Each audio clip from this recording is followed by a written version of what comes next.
presented by Arhulia Recording Studio.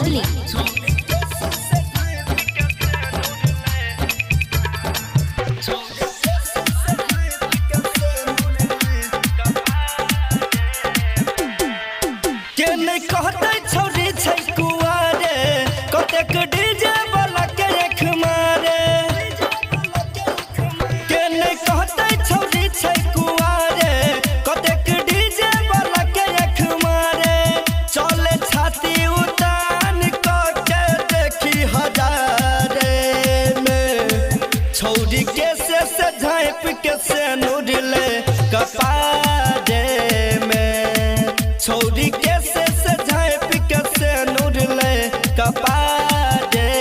में छौरी के से झाँप के से नुरले कपारे में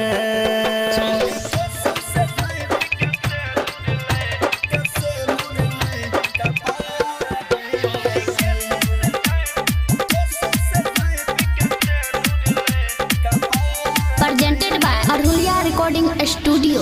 5 गो क्लिप दबा के चले छै कपार में मन ने भरे छौरी के अपना भतार में 5 गो क्लिप दबा के चले छै कपार में मन ने भरे छौरी के अपना भतार में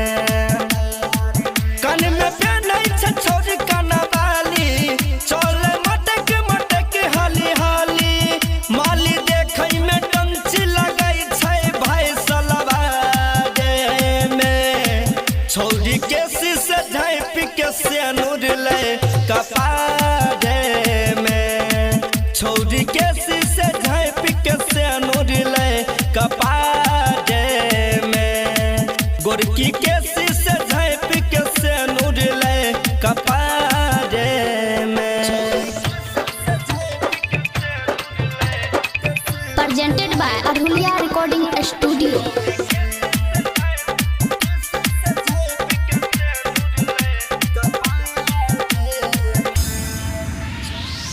पहिले रहे गाल पचकल अब गेले फूल रे चंचल के पटवे में रहे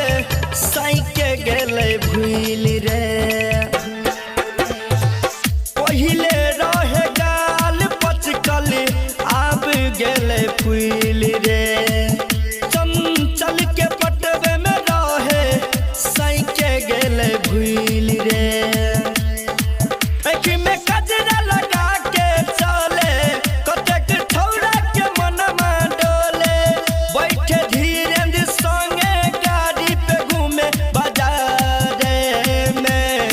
छौरी के से झाँप के से